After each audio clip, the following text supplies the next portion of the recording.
This conference will now be recorded.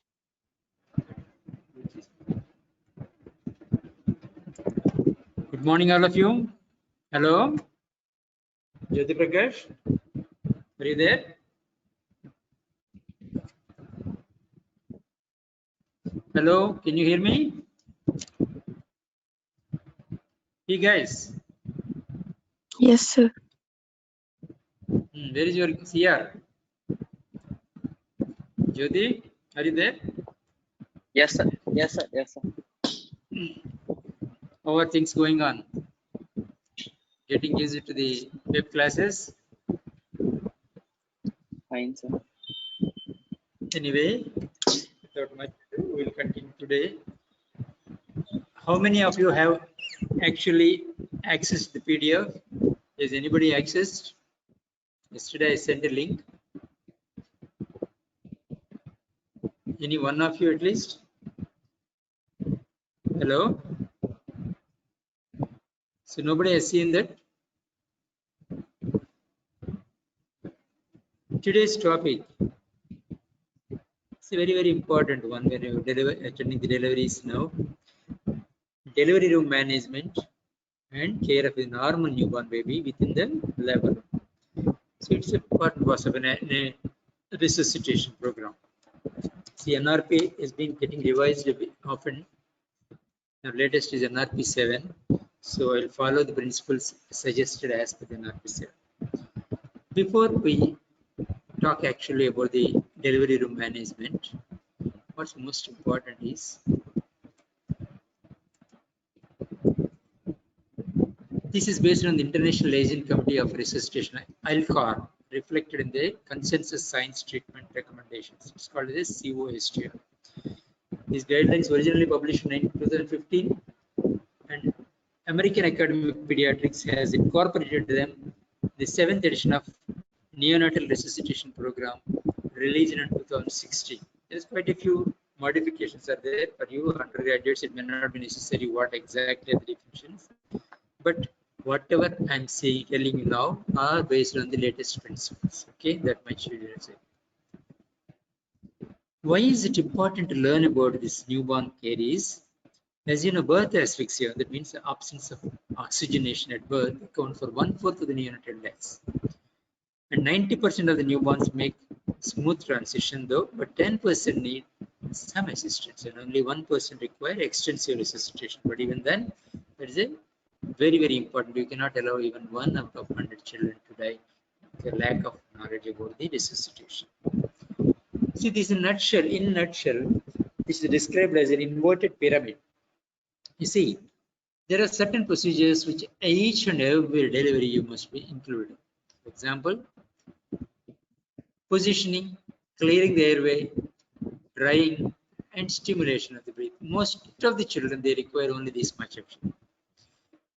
Little less number of people, you may have to give a supplemental oxygen as a free flow oxygen, or sometimes as assisted ventilations using various methods of positive pressure ventilation. Sometimes even going to the advanced methods like intubate. And even less number may require chest compression for the circulatory support, and rarely sometimes many medications.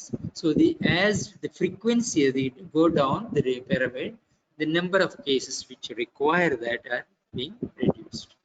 So that is that in nutshell. These are all the steps of resuscitation, but how frequently we use them, like this decreasing frequency. Before that, what's happening for a child before birth and after birth? This is on your left. You see the fetal circulation. The oxygenated blood is coming to the baby through the umbilical vein. While it passing through the liver, the ductus venosus, it joins the inferior vena cava, which is bringing deoxygenated blood. You see that layered ones.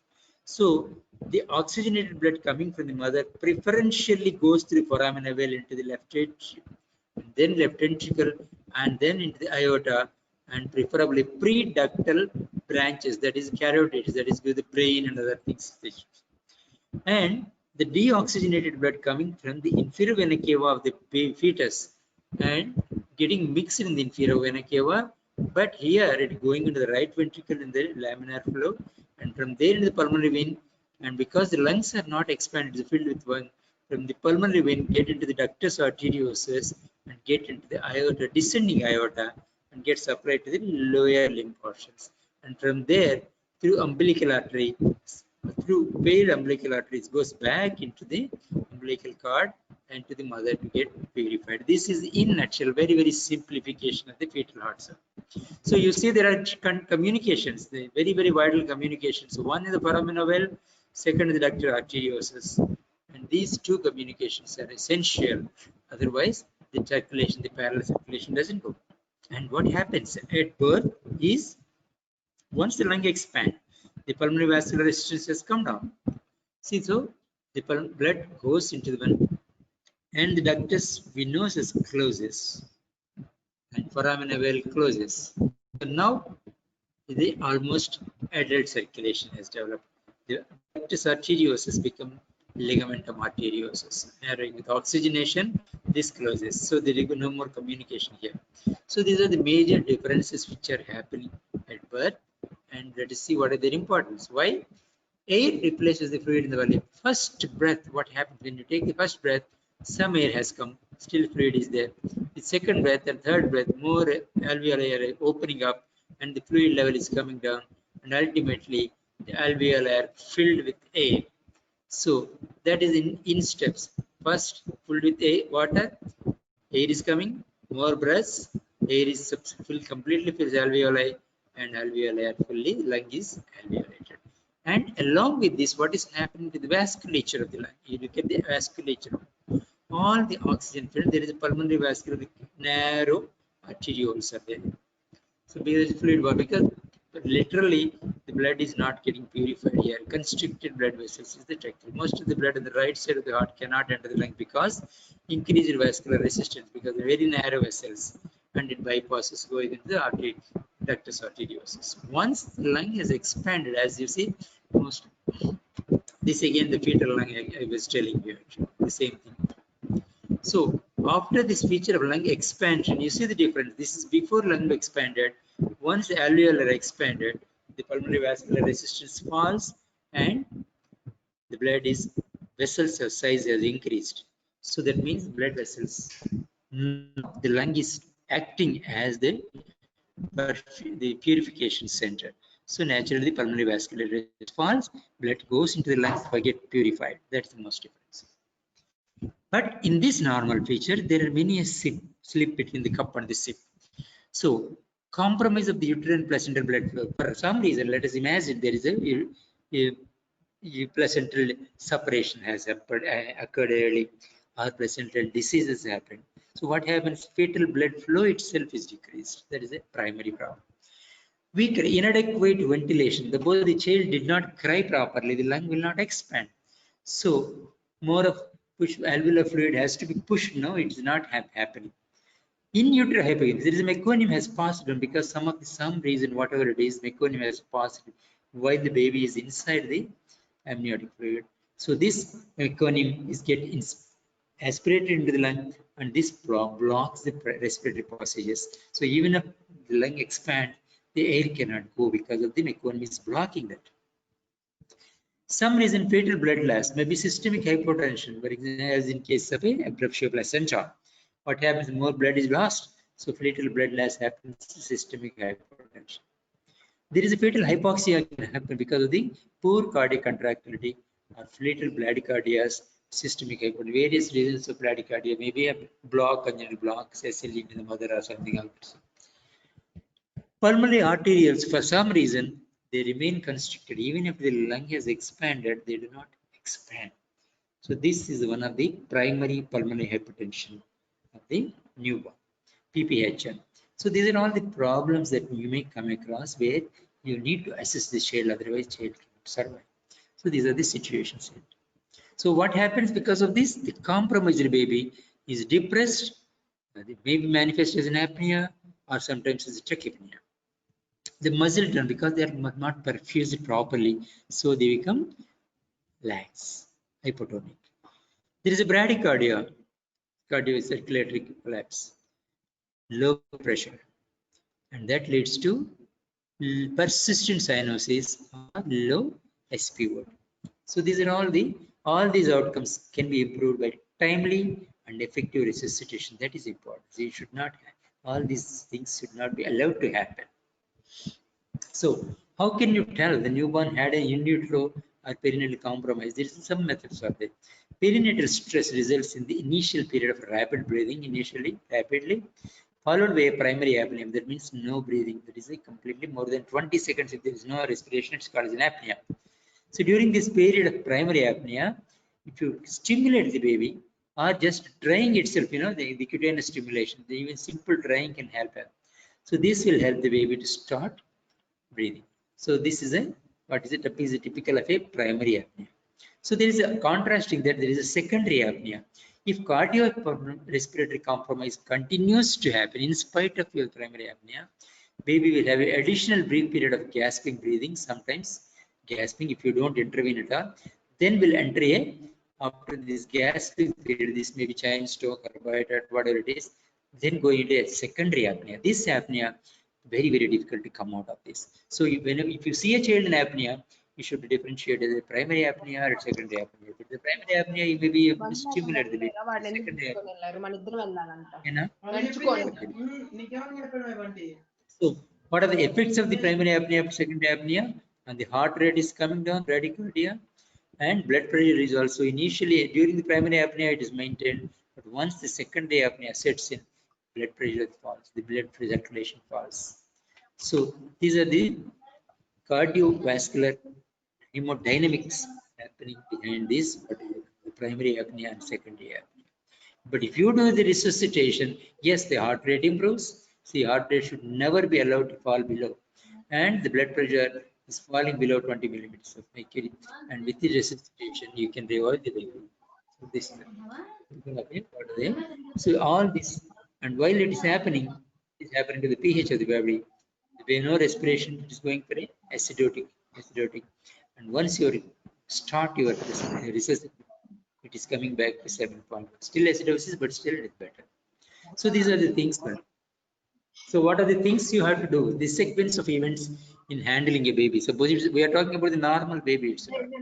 So this is 10-point formulas. I'll tell you. Initially, I'll talk about the introductions, and most depend upon your anticipation of resuscitation. If a well-prepared person can easily handle it. That's why anticipation.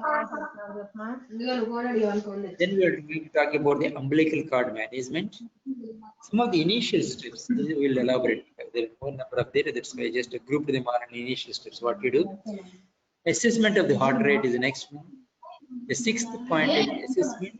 Need of administration of oxygen.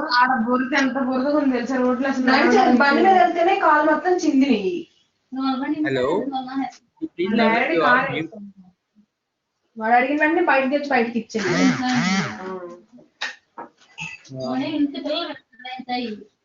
ఎవరు రావట్లేదు బయటికి Hello.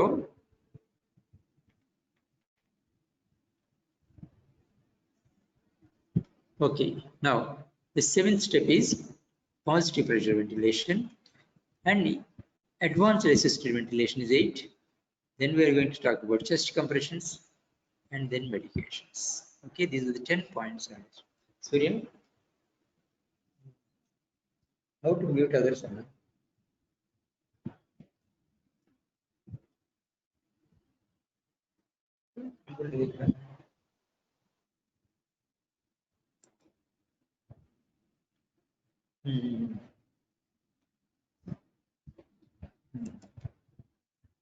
Okay.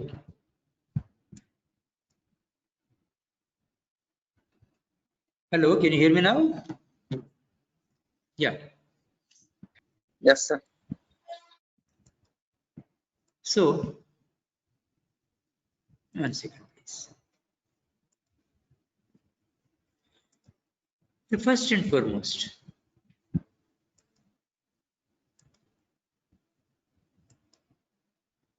just a minute, I got closed.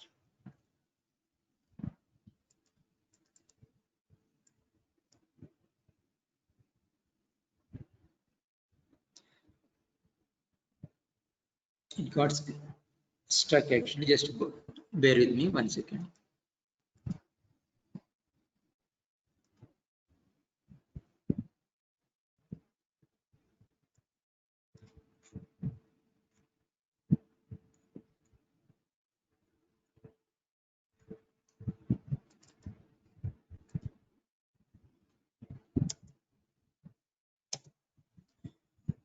We'll start with introduction.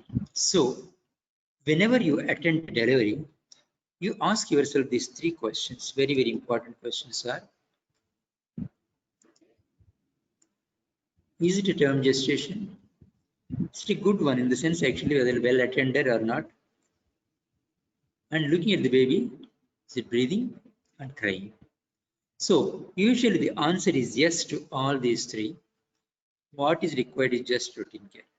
That means if all the three are okay, satisfied, all you need to do is just to dry the baby, place it skin to skin with mother, ideally cover with the dry linen to keep the temperature. Temperature maintenance is very important. Just observe the breathing, activity, and color. That's all. All you need to do is that's all. But if the answer to any one of these three questions, you asked all the three questions, if any one of them has got no, then you need to go 4 actions. So you need to go through initial steps of stabilization. Warming and normal temperature is very, very important by proper positioning because of the airway, and clearing of the secretions very important. Ventilation, oxygenation is important. Then the child is not improving, go for chest compression, and then the medications. So the first 60 seconds is called as the golden minute, allocated for completing the initial steps, and again for re-evaluating it. Every time it is a circle actually. You do take a step, you take one step, and then you go evaluate, and the next step like that. Keep on, this is a vicious cycle. So all these vicious cycle within 60 seconds is very, very important. See, anticipation of the resuscitation. See, you know the history of the perinatal, whether the mother is a preterm baby or if the PPH is there or if the abruptio placenta is there, all these things, whether there is a high temperature is there for mother, you know the antecedent. If at all any of these, they are all high risk babies. A system to assemble appropriate personnel, you know which sister has to be there, which assistant you have to be there, you have to arrange everybody with like an organized method of ensuring immediate access of supplies. The adrenaline if you require, if you get a normal saline, if you want some injection soda bicar, whatever it is, or oxygen, or if you want a PPI, there is a ambu bag is there.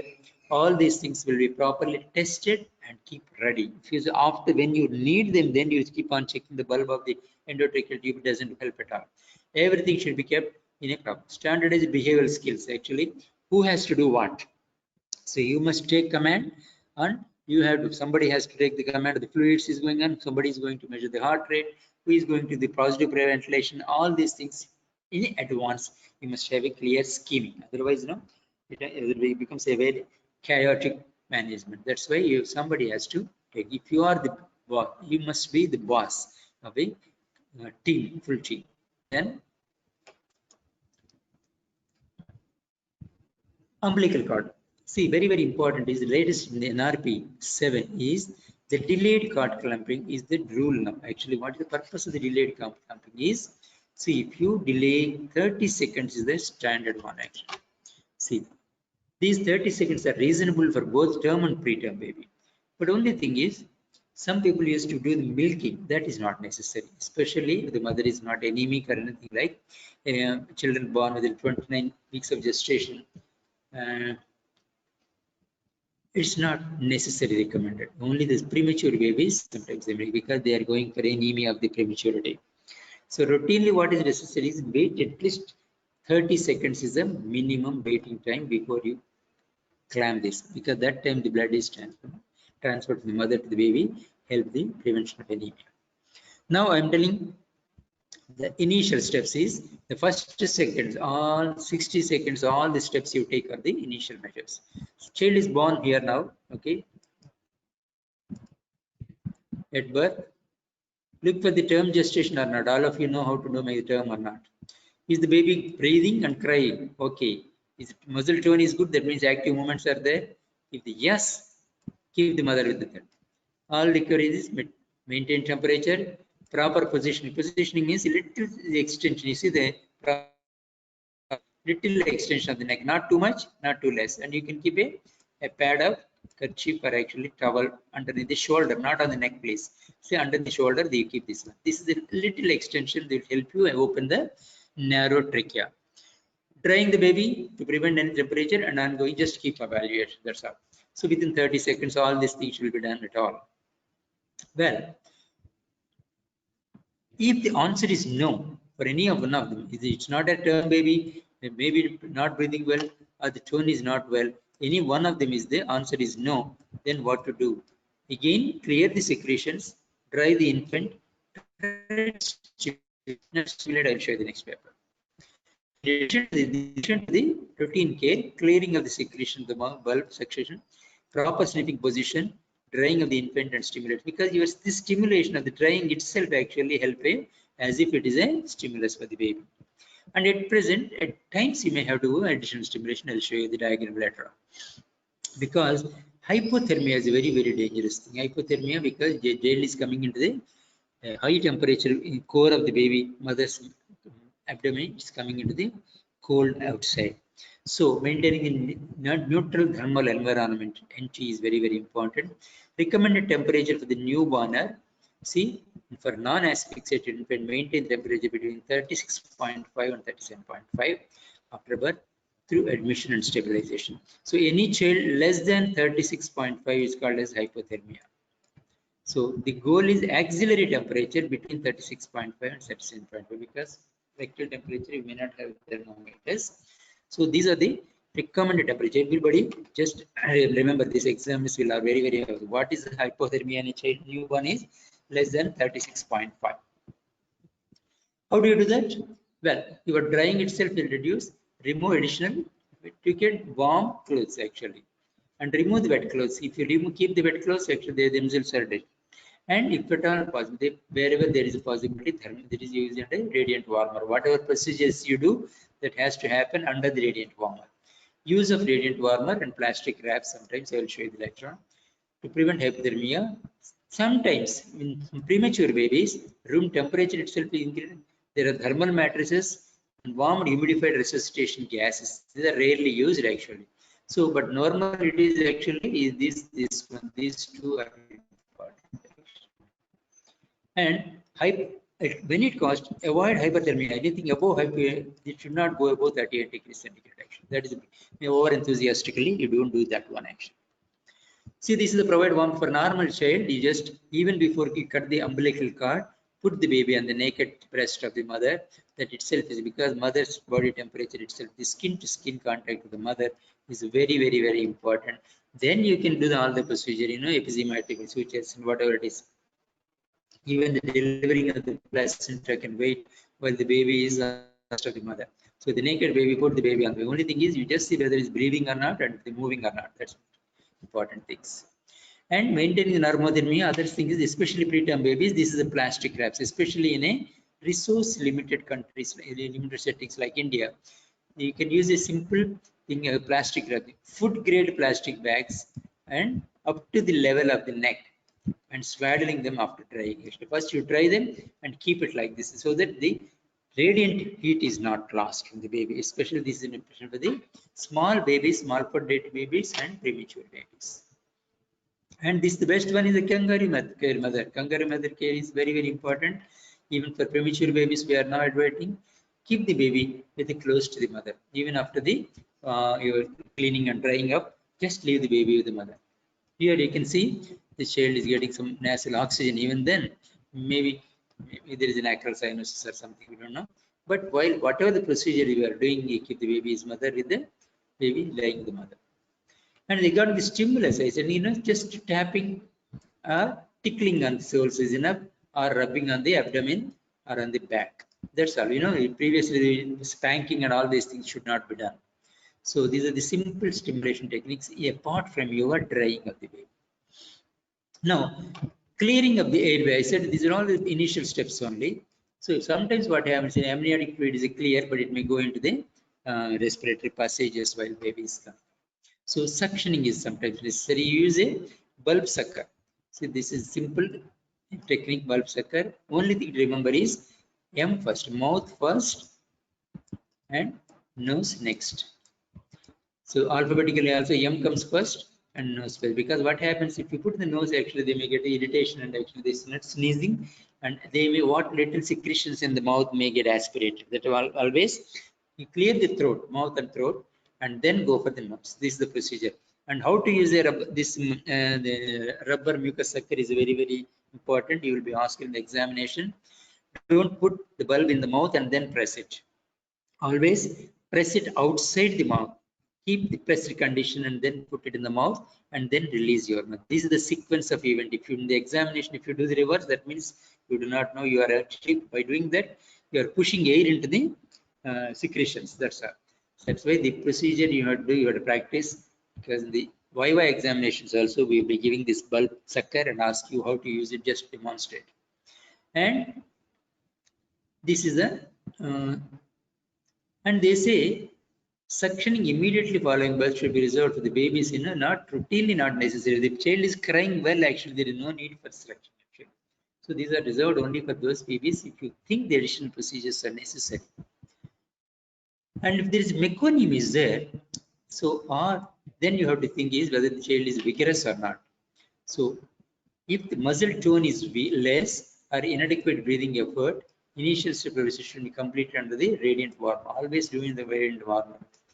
If the infant is not breathing or the heart rate is less than 100, and then you have to go for the positive pressure ventilation. So initiation of the breathing in the first minute of life in a non-breathing child and or ineffectively breathing child is very, very important. The first minute is called as the golden minute. Now from the assessment of the heart rate, there are various methods. When we were student, actually we were measuring using holding the umbilical cord, because child is so slippery. Pulse and femoral pulse is very, very difficult to see. Heart rate, putting a stethoscope and all these things may take usual time, we were thinking. Now the NRP 7 says the ideal way to read a correct heart rate is using a three-way ECG leads. Actually only 3 leads are there, one here, and actually one on the lower limb actually. So these 3 lead ECG leads, and then only you follow that. But we do not have the 3 lead ECG in our laboratory. When you go for the deliveries, you may see we do not use them. We use the pulse oximeter as an alternative. So pulse oximeter also, newborn size pulse oximeters are different. So it may be a little difficult to apply sometimes. But even now, as on today, the most practical is follow the pulse oximeter. In cases of various even resource limited situations where you don't have that, then you have to depend upon the umbilical cord pulsations only. So you count for 6 seconds and you multiply by 10. So 6-second heart rate used to be the very standard method in the olden methods. Now the NRP says, American Academy of Pediatrics say that's most not so reliable. So follow the pulse oximeter is the most important. Ideally 3-way ECG lead. So this is how you do the heart rate and using the umbilical cord or stethoscopes. Now assessment of the oxygen. 6th step is clinical assessment. You look at the color of the baby. So just color of the baby is enough. But is actual cyanosis is there? Is it confined? You can see on the limbs only the soles are a little blue. The hand is also a little blue. This is called as an acral cyanosis. The pink, the mouth and nose are the pink. You look at the tongue. So this is called as acral cyanosis. Now maybe because of the temperature control, all these requires a little warmth. That's all. So if the lips and tongue are conjunctiva is also blue, it's called the central cyanosis. So this you have to differentiate. And if it is only acral cyanosis, the child requires a little more excessive oxygenation is necessary. And you should not be excessive, because especially premature babies, excessive oxygen itself is a toxic to them. Avoid that excessive oxygenation. Pulse oximetry is very, very important. Recommended oximetry should be resuscitation. And whenever if you are doing your PPV also.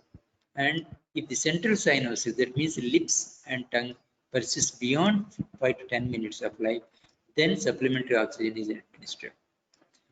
And pulse oximeter, where do you apply? The right upper limb, especially because it is a preductal, because there may be possibility of a ductus arteriosus, which sometimes may be occurring before the left subclavian or definitely before the femoral. That's why lower limb is not ideal for the pulse oximetry. You take the pulse oximeter in the upper limb, that is called the preductal saturations. You see.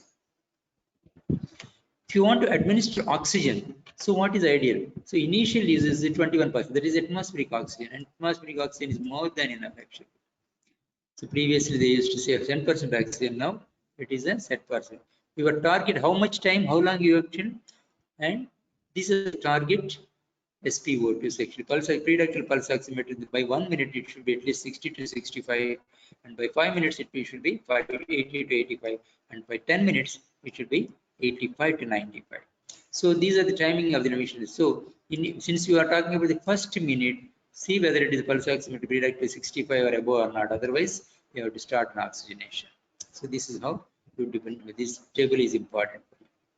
Administrative oxygen, there are methods or different methods. This is called the free flow oxygen. You hold just in front of the nose with the 1 inch distance. So free flow oxygen is the simplest method. Sometimes you may use the end of the capillary or some with the face mask. Both methods deliver about 60% of the whatever. If you are using 10%, what comes to the baby is only 60%. To begin with, even simple atmospheric oxygen is enough, or maximum go to 30% of oxygen.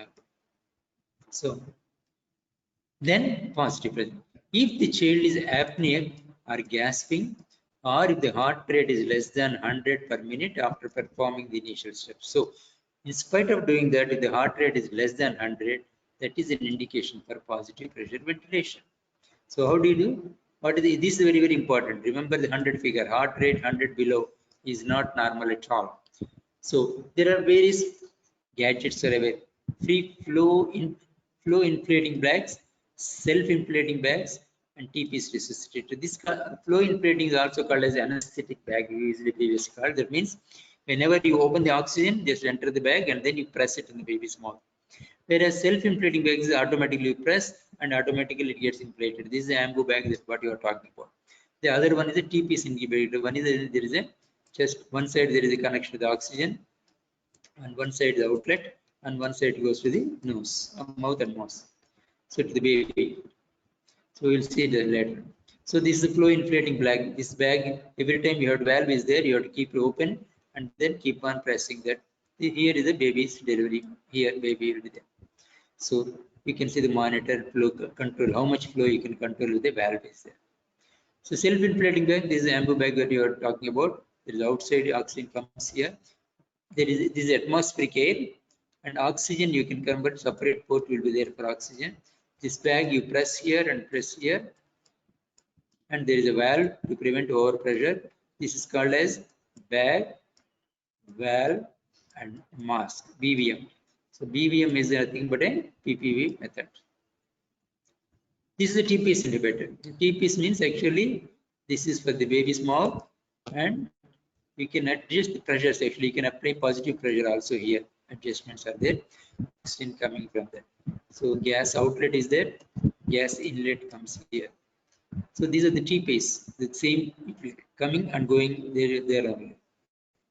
So frequency of positive pressure ventilation. How frequently you do? So this is actually once you press, breathe 1, 2, 3, 4 like that.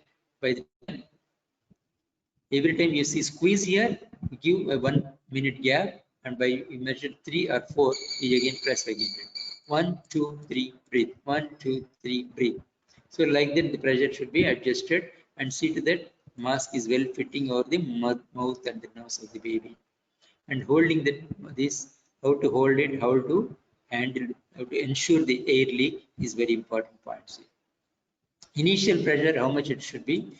So initial pressure at least 20 centimeters of water, and sometimes we have to go up to 30 to 40 also, because if the lung is full of water. So minimal inflation required to achieve increase in the heart rate should be the actual, that is the most important, because you are starting when the heart rate is less than 100. So keep on every 20 seconds you keep observing the heart rate. If the heart rate comes above 100, we can reduce the speed up. Assisted ventilation delivered rate, usually the rate is 40 to 60 times per minute. That is the normal. That means almost 2 times every minute. Maintain the heart rate should be above this. End expirator pressure. When the positive pressure ventilation is administered, the preterm baby, approximately 5 centimeters of water positive end expirator pressure is suggested. This is the PEEP, you can, that is the valve pressure. So especially if you are using TPs, you adjust that with the APP positive pressure about 5 centimeters of water. When you are using self-inflating blocks, addition of positive value, you may have to add some other PPV techniques. In spite of giving that, the child is not improving. So whenever the child is not improving with the positive pressure ventilation, this is the mnemonic for Mr. Sofa. So most of the problems with PPV usage is one, either mask is not properly good seal or size. We are using big size or a small size, or you are not using properly skin to mask. There may be gaps like that. Mask position. Reposition. That the airway child may be not in a sniffing position. So you have to put a towel under the shoulders and use it to properly position. Suction, because the secretions and the throat or mouth is there, they are not allowing the oxygenation well. So once again, you remove that mask and suck the throat and clear. Open the mouth slightly. If the mouth is closed, very difficult. That's why jaw also little move the jaw forward. Pull with the fingers. Then pressure. Then we may increase the pressure. You know how much your pressure you are applying. Usually they say 1 kg baby use 1 finger. Baby use 2 fingers, 3 kg baby fingers, 3 fingers with the bulb. So one side thumb is there, other side you use number of fingers based on the how many grams the child is there. Consider alternative. In spite of all these things, you have to go for advanced airway techniques. So we'll go for the next point. A is for the advanced air techniques. So that is a proper positioning, I said. And you see the mask, there is an anatomical mask is there covering both nose and mouth also open. Correct size important and proper positioning. The air tight, it should be air sealed, there must be there. You must stand behind so that you are not improving the vision of the other observer. So additional assisted ventilation using advanced discs, because suppose ideal is intubation. Sometimes if you are not expert in intubation, this is called as a laryngeal mask. It looks like this. It is a cuff you put through the mouth, and this laryngeal mask cover the entire larynx. The cuff will be covering the mask. Actually, aperture is there, and airway is connected here, and there is a valve for inflation indication valve there. So laryngeal mask is just an additional device for those people who do not know how to put in intubation. That's all. But ideal is assisted endotracheal intubation is a correct method is actually. So when the Bagmal vessel is ineffective, or if you are to go on doing for a long time, or if you want to do chest compressions, when you are pressing the mask, air tightness is very difficult. Put a tube that is easy to do the chest compressions much easily. So for special circumstances, for example, the congenital diaphragmatic hernia is a contraindication for use of a PPV. Previously used to say meconium aspiration is also contraindication. Now it's no longer considered. So only contraindication is a PPV. That is a chest is the intestines are in the inside the lung. If you give positive ventilation, they may go into the intestines and go cause more embarrassment to the breathing. So diaphragmatic hernia is a definite contraindication for the positive pressure ventilation. So usually ideal way is you put the chest tube in the endotracheum. Ideal is exhaled carbon dioxide. That means at the end of the expiration of the carbon dioxide test. So if you test carbon dioxide is negative, the tube is not in the proper, you are put it in the esophagus. So ideal method is proper positioning. Actually undergraduates were not asking, but still, so under direct vision, you see the laryngoscope of a proper size with the proper blade, and you insert the endotracheal tube. Usually we use non-cupped ones. So, and chest movements, once you put that, chest movements, you have to check it. CPAP, we are not skipping actually. It is not the initial management, we are skipping it actually. So this is a proper position, tip of the endotracheal tube should be at the carina. This is the right and left major bronchi. So it should not go beyond this. That means here the air will go in equally into both lungs. If it is advanced a little more, if the tube comes here, so it may go more into the right and more into the left something. So improving muscle tone, audible breath sounds on both sides, chest movements, you can assist. So that means you are properly kept it or not. So the tube should cross glottic opening and go a little beyond that and not up to the carina. The next one is chest compressions. We say heart rate per 6 kilos.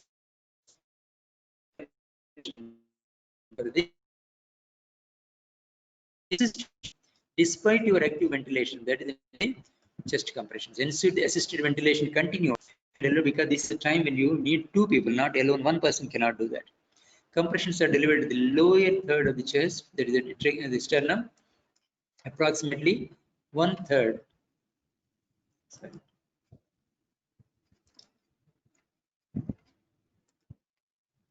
See, this is one person is giving a ventilation. There are two finger techniques are there. Sorry.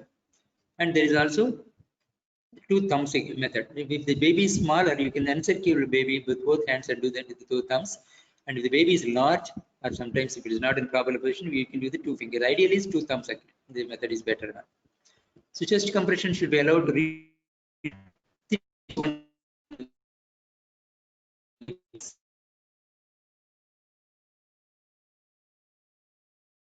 expand 3:1 ratio. That means 90 compressions and 30 breaths. 3:1 compression and heart rate oxygenation should be reassessed periodically. So coordinated chest compression ventilation to continue until this spontaneous heart rate is above. That is why do you start actually. Originally we started it. So 60 crossing is more important actually. So this is one person is doing the chest compression, other person is the ventilation. 1, 2, 3, 4. Then you get the other person give one puff. 1, 2, 3, 4. Other person give the puff. So 2-second cycle. So after that means 20 seconds you can change persons also. One person doing the chest compression, you do the ventilation, another person doing the ventilation can do the positive pressure ventilation, can do the chest compressions. The last and most, because on the newborn resuscitation, medication is the least important thing.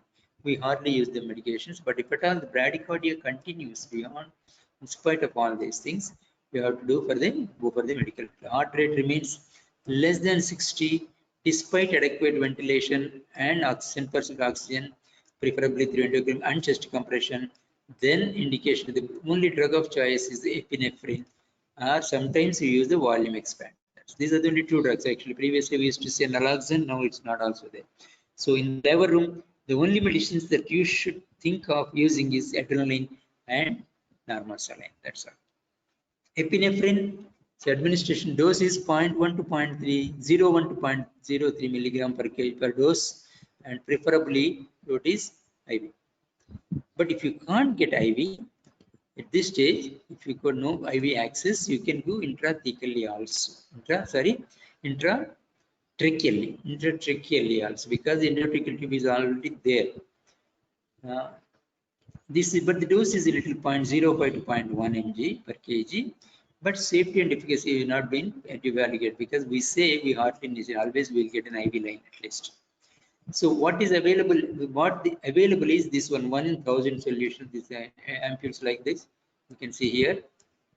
But what you have to give is 1 in 10,000.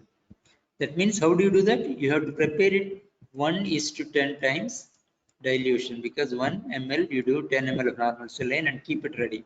So that only the dosage is 0.1 mg per ml. That will this at the dose of 0.1 to 0.303 mg per kg body weight. Because this dilution you should not start doing then. You must keep it done well in advance. Volume expanders are used when the skin is very pale or poor perfusion, the pulses are very, very weak, then heart rate is not responding adequately in spite of all these things. So what solution you use? Isotonic crystalloid solution, that is NS. Normal saline is the ideal drug, use it. Especially premature babies, you should not be over enthusiastic, because their blood volume is so less. Rapid infusion will add cardiac failure or intraventral hemorrhage also. So be careful in giving administration. So in nutshell, this is the total schema of actually entire these things. So you can download the PDF and actually expand and see. Initial minute, the term or gestation, all these things are explained. You cannot see here, but then you enlarge it your PDF one, and you can see the entire newborn resuscitation is included in this one single episode. This is NRP 70. Okay, thank you very much. That's about the neonatal resuscitation and newborn care. Thank you. Okay. Any questions about this? All of you, please go to the PDF download and you can use it. Okay. Thank you very much. Thank you. Thank you, sir. Thanks.